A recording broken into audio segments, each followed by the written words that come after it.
dëgg-dëgg moi je ne crois pas une seconde. Parce que circulaire boo xamante ne nii moom ci boppam Ousmane xam nga capitaine Touré mii nii la mën a def parce que Ousmane Sonko lui-même qu'est-ce qu'il fait Ousmane Sonko circulaire bi mu génneel wax na léegi circulaire bi et c'est extrêmement clair ce circulaire là qui dit clairement qui dit bu ñu ko résumé le circulaire la circulaire dit mission à l'étranger donc indemnité journalière des hauts responsables dañ ko répartir par zone zone 1 250 000 francs donc la zone 1 mooy Amérique du Nord Latine et Asie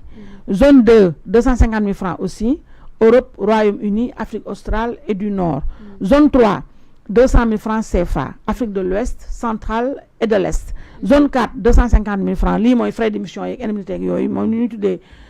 par jour mooy li ñu tuddee les per diem yi par jour pour être plus terre à terre donc zone 4 mooy 250 000 francs Nouvelle-Zélande Australie tout ça par jour et par tête pour les autres agents de l'État toutes les zones 150 000 francs mooy ñoo xam ne ni bokkuñu ci catégorie sociale bii ñu wax ci kaw léegi les classes de voyage première classe le président de la République le président de l'Assemblée nationale et le premier ministre classe affaires les présidents de cours de tribunaux les ministres et secrétaires d'État le président du Sénérat le médiateur de la République conseil du premier ministre les ambassadeurs les recteurs d'université les hauts commandants de gendarmerie le SEMGA etc. Classe touriste, les autres agents de l'État, personnel des agences, entités publiques, etc.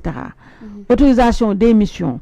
tout déplacement à l'étranger des membres du gouvernement, magistrats, militaires, fonctionnaires et autres agents de l'État nécessite l'accord préalable du Premier ministre. Les justificatifs démontrant la nécessité absolue de la mission doivent être soumis pour le personnel de la présidence. L'autorisation vient du ministre secrétaire général de la présidence. Donc, yii yëpp nii et yii mooy juste un petit résumé c'est pas nouveau lii moo fi nekkoon en 2017 sous Macky Sall maintenant ñun lu ñu doon xaar ci premier ministre pour que cette circulaire là mu am sens mooy d'abord mu wàññi ces primes là c'est-à-dire là où on a mis 250 000 francs lu dafa ñëw fekk lii lu mu fi fekk la changé wu dara wàññiwul dara li mu fi fekk 250 000 francs fu réew mu toll nii muy 250 000 mu wàññi ko c'est-à-dire qu'il y ait des ponctions sur les primes là déjà ñu mën ko sentir ñun beneen bi bu gën a fondamental mooy bu ñëwee ci voyage yi wax nañu clairement que ni première classe le président de la République mooy bu dee avion de commandement bi dafa indisponible le président de l'Assemblée nationale et le premier ministre ni ko Mansour Faye waxee sànq ci son poste aujourd'hui ça dafay fonctionner comme de la poudre aux yeux ndax ki njëkk a ñàkk respecté li mu bind circulaire am mooy le premier ministre Ousmane Sonko def na fi ñetti voyage yoo xam ne ñaari avion de commandement la jël ci yoo xam ne ni kenn xamul njariñ la benn bi avion militaire la jël defe naa mooy ba muy dem Gambie Rwanda tambaambaalu na fu ne wëndeelu jàdd Rwanda jëlaat ba ko démb Mauritanie alors que ni ko Mansour Faye rappelé léegi l'avion de commandement pour que keneen ku dul président de la République jël ko te ñaar rek lañ ko jox mooy premier ministre wala le ministre des affaires étrangères dafay fekk dëgg-dëgg ay critères yu garaaw a garaaw la maintenant ku ne xam na ni avion de commandement bi yëkkati ko yombut kérosène bi muy jël rek aller comme retour ñaata la ci ay milliards ñaata délégation bi ñaata nit ñoo fay ne ñoom ñëpp kenn ku ne dañu am ay per diem par jour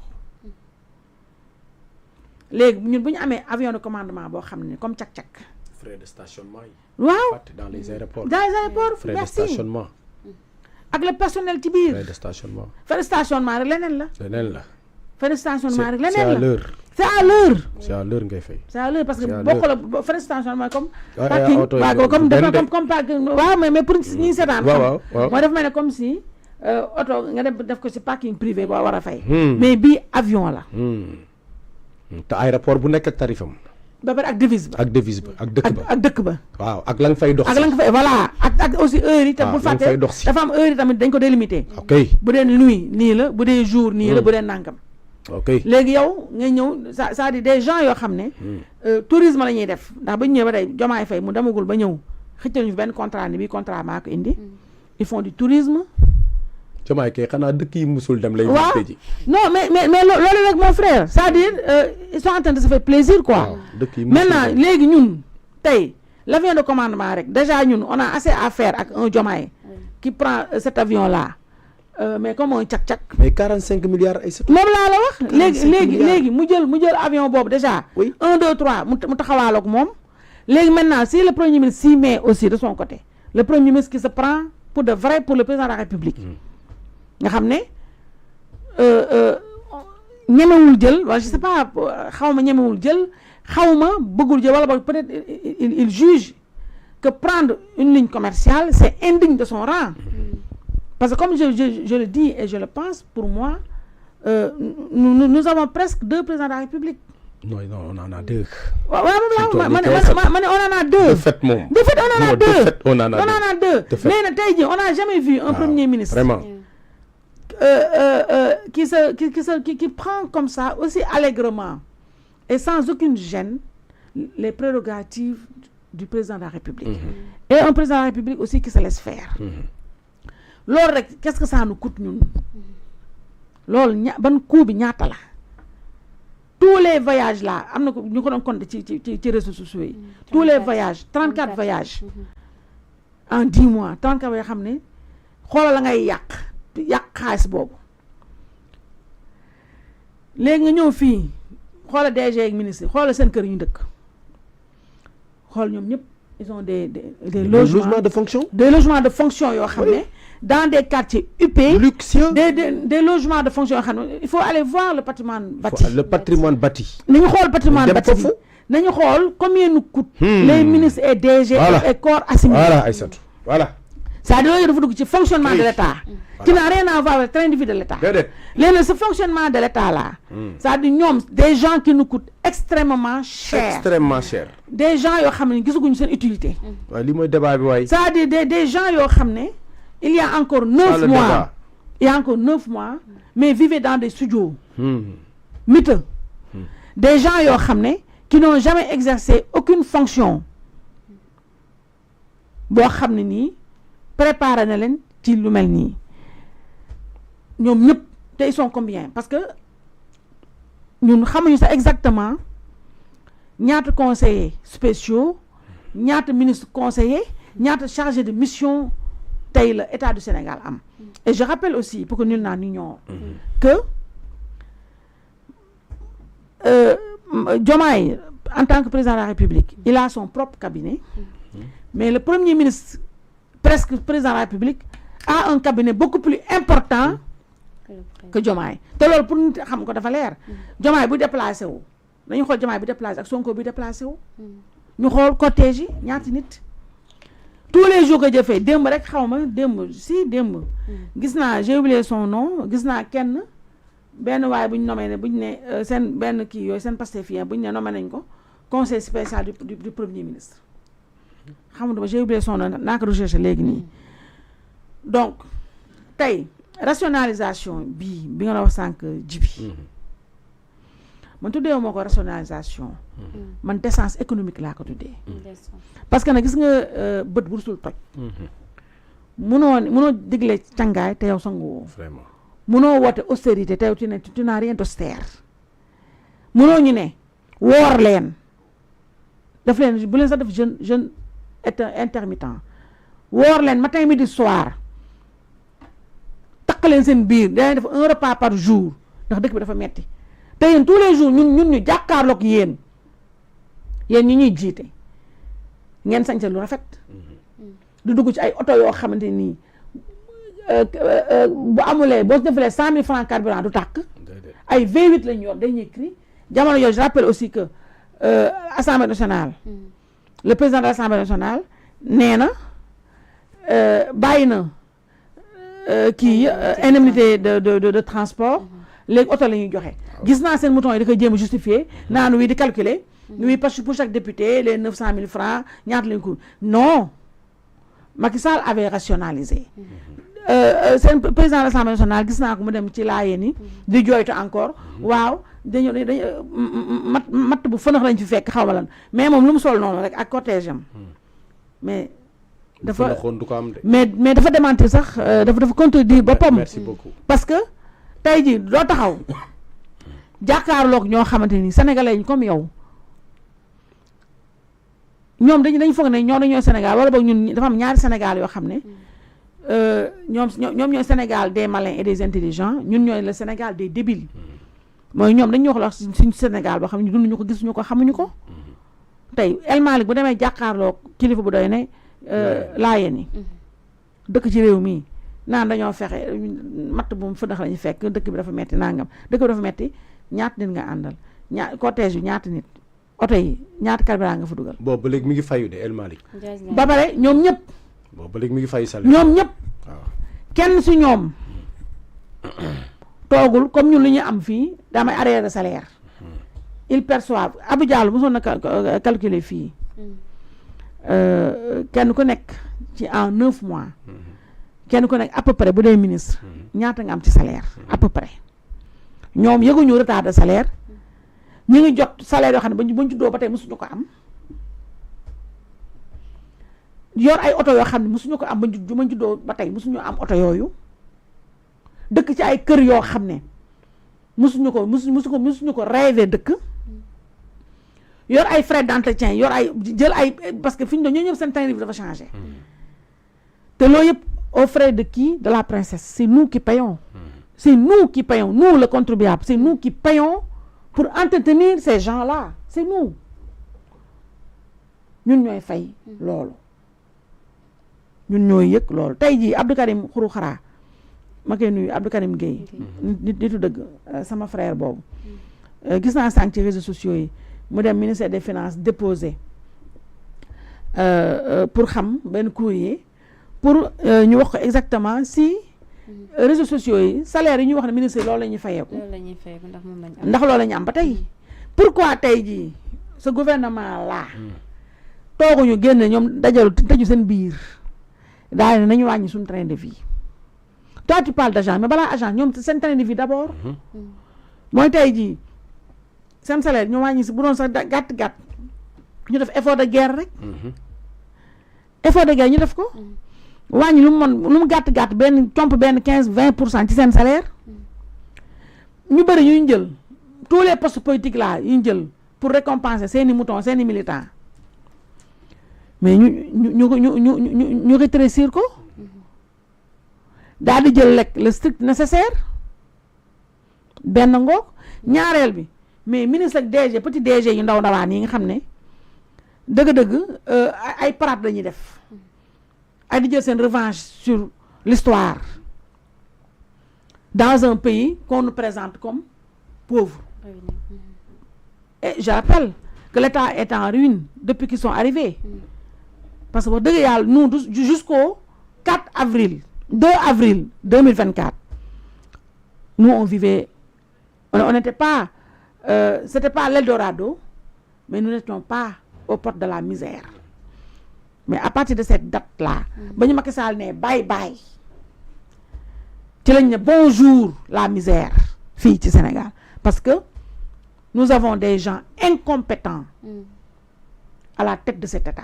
Des gens qui sont incapables de lever le moindre sou. Des gens qui sont incapables de susciter la confiance de nos partenaires stratégiques et sociaux. Des gens qui passent tout leur temps pendant tout 4 ans, ils vont la faut le micro ñu jàmbat Macky Sall waaw Macky Sall moo ñu fi Macky Sall dem na c'est-à-dire ces gens là tam il faut benn instant ñu gëm yàlla nangu ndogalu yàlla fàtte Macky Sall ni ko sénégalais yi fàtte sénégalais yi dañu ne Macky Sall doyal nañu ci yow jël ñaar ñii dénk leen nguur gi ñoom nag ñoo war a am ñoom ñii ñoo war a am seen fulla ak seen fayda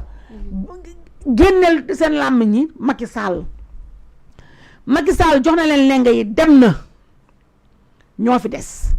mais du ngeen fi def 9 mois tego leen dara su sunu loxo suuxal réew mi Ousmane Sonko làmmiñam bi mooy problème mu Sénégal toog dawloo ñëpp milliardaires yi mu tëj leen dàq investisseurs yëpp téye lépp ci réew mi ba pare fu ñu nee benn baat ñaar réew mi nañ ko téye réew mi nañ ko fekkee mais ni ngeen fekkee réew mi ku deful ku yokkul da ngaa wàññi ñoom teguñu dara ci loxo Sénégal lu dul ay jooy ay jàmbat ak lu ñu nii ñun Macky Sall dem na nekkatu fi depuis 9 mois on ne parle plus de Macky Sall Ousmane Sonko moo tënk ay xalaatam ci benn livre tuddee ko solution indiwul benn solution loolu kon dina nekk problème mu Sénégal tey le minimum moo tax ma ne je préfère parler de décence budgétaire ou bien de décence républicaine moo ñu tëju ñoom yemale seen DG yu ndaw yu ndawaan yi ak seen ministron yi na leen bët bu rusul toj man Sénégal jibi c'est pas jouer à l'oiseau de mauvaise augure que de craindre des émeutes de la faim. Nous on a connu beaucoup d'émeutes ici. Oui. Non, parce que la population va devenir frustrée en demandant. Mais à me devenir, la population est frustrée. C'est-à-dire c'est un état de fait qui est là. C'est-à-dire ce pays-là. Voilà, la population est frustrée. dama yàgg wax ne du politiciens yi ñooy jàkkaarloog ñoom am na ko ma déy na ma opposition bi ñu ngi nekk dajaloo waaye dama ne politiciens yi ak lu ñu mun dajaloo ñii du politiciens yi ñoo leen fi dindi ndax du politiciens yi ñoo leen fi teg teguñu fi politique ñii dañoo exploiter la haine de certains contre Macky Sall et contre ceux qui ont réussi pour accéder au pouvoir. Ces mêmes personnes-là vont se retourner contre eux. Parce que nous sommes dans le grave. Djibi fi salaire dafa sacré. Dundu, lek nan. Fay courant, fay ndox, c'est-à-dire lolu moy dignité humaine. C'est une dignité humaine bobu. En tant que citoyen, dafa nek fortement en jeu. Te nit boo laalee suturaam wuñu nga lu doy waar moo tax ma ni fii ragal naa fi émeute de la faim te ñoom ñu ngi koy soofantal te gis nga émeute de la faim yooyu ku ko soofantal lu doy waar ak lu garaaw parce que tey bu Sénégalais yi di xiif sonn ñu leen fal ñu gis benn kii Touré nu mu tudd kii capitaine Touré di bondé di daagu ci koo xam ne voilà ku musul sol costume mais soppli ku nekk mannequin dégg nga alors qu'il y a 9 mois est-ce que amoon na oto vraiment est-ce que il y a 9 mois amoon na liggéey non il était au chômage parce que dafa démissionné woon ba ka Barthélémy secouriré mu démissionné fa donc il était au chômage quelqu'un qui il y a 9 mois était au chômage fu réew mu toll nii tembe nga ñoo maye lii mais Ousmane Sonko était mais yu bees tax ASP simple ASP yaa ngi gis condition ASP yi mais dama waxuma sa condition mais dama la ne xool nga leen ASP xoolal jibi waxuma sa condition ASP ak coono yi ñu nekkee jibi xaar ba loolu dafa sori mais dama la ne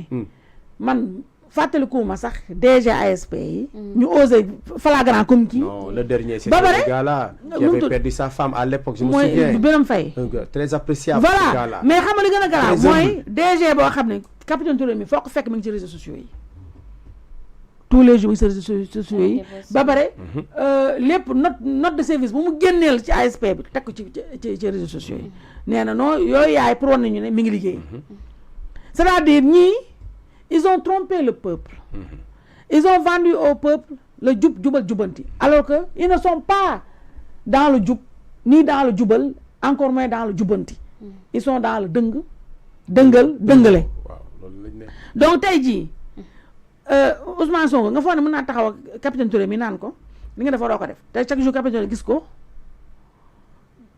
muy war suñu avion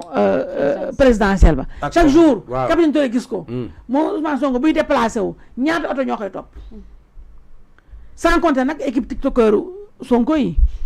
Sonko fu mu déplacé wu am na cortège influenceur yu ko topp ñoo ñëpp ça a un coût loolu ça a un coût kon tey aujourd'hui quand on nous parle de rationalisation quand on fait des discours comme ça on tient un discours takk leen seen biir et à côté de ça ñoom seen bopp ils se demandent eux-mêmes tey Djibi ñii bu Ousmane Sonko ne du seetaan télé gëm naa ko parce que ñoom gëmuñu presse classique bi ñoom réseaux sociaux la ñuy gëm bu nee dama lire dama déglu réseaux sociaux yi gëmuma ko réseaux sociaux yi lañ mooy seen àddina waaye dafa fekk ne xam naa man ak moom bokkuñu fil d'actualité moom fil d'actualité bu mu yor mooy ñu koy tagg ñooñu di ko tagg nag tey ñooñu di ko tagg tey ñoo ko dugal ci góota boo xam ne dina ko xam dans quelque temps xam nga njiitu réew yi fa daan nekk dañ naan jékki-jékki tous les 6 mois ñu defar lu ay sondage pour ñoom seen bopp pour xool ces gens-là xamuñu loolu ils ne le font pas ils continuent à être dans l'euphorie des réseaux sociaux seetlu ñu ne frustration bu bari bu am si ñoom ñi àndal seetlu ñu ko sëgam ñoom ñi àndal ñoo kontaanul ñu bari si ñoom sag la ñuy dundee dañuy sagu mais sénégalais lambda yi nekk ci biti xoolal tey maa ngi lire on m'a fait parvenir benn kii boo xam ne waa ñi liggéey ci BTP bi dañoo dénoncer DG SNHLM dafa dem confier benn entreprise étrangère française mën naa bañ a stigmatiser 25 000 logements sociaux jamono ji nga xam ne nii ce secteur là BTP est à l'agonie parce que à l'arrêt total wax nañu ne BTP boo ko arrêté nga main d'œuvre bu doy waar BTP boo ko arrêté nga jaaykatu ciment ba fer ba suuf si camionneur ba c'est-à-dire li nga arrêté menuisier ba c'est-à-dire li nga arrêté nga dëkk bi yow réew mi nga arrêté nga dëkk bi même notaire yi arrêté nga seen liggéey parce que c'est une chaîne absolument Djibi tous les jours ñi nekk ci BTP da ngay jël ay journaliers yoo xam ne dañuy ñëw ak ay am na ñu tuddee bàyyi peel waaw ñuy garde seen peel di wër voilà ñoo xam ne ñoom par journée ci ak seen pic yooyu voilà waaw ñooñu nga xam ne ci chantier yi lañu yaakaar pour assurer reer journée bi ak añu suba ndekki añu suba depuis 9 mois ñooñu ils sont à l'arrêt ba Djibi seetloo benn affaire seetloo recrudescence su braquage à plein jour seetloo loolu xanaa yow xeex ba sa Radisson da laa rëcc ay satu xeex ba woon ba sa Radisson ñuy tiirante ay bal mel na ku nekk ci film non mais xeexu Radisson boobu xam nga Radisson sax mën nañu wax ne du Radisson rëyu ngay wax waaw rëyu mais boobu dafa sori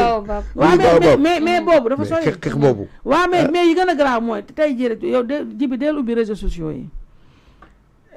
yaa ngi gis ay point de vente ñu leen jàpp ay kër ay wari yuñ dajji ñu leen dajji ba pare yaraax rek rey nañ fa kenn voilà xoolal en plein jour et puis avec audace non déggoo may la en plein jour c'est-à-dire en plein jour parce que tout simplement moo dama ni man des fois damay toog j'ai tellement peur pour ce pays mais Aïssatou dogguma la mais sénégalais yi bu ñu jommee ku nekk da ngay xool noo bi caxee sa bopp jën mais déggoo ma ni la loolu du sax jommi gis nga loolu réflexe de survie la parce que xam nga tey jii bi nit mënoo ñëw taxaw yow joxoo ko emploi xoolal keroog li xew te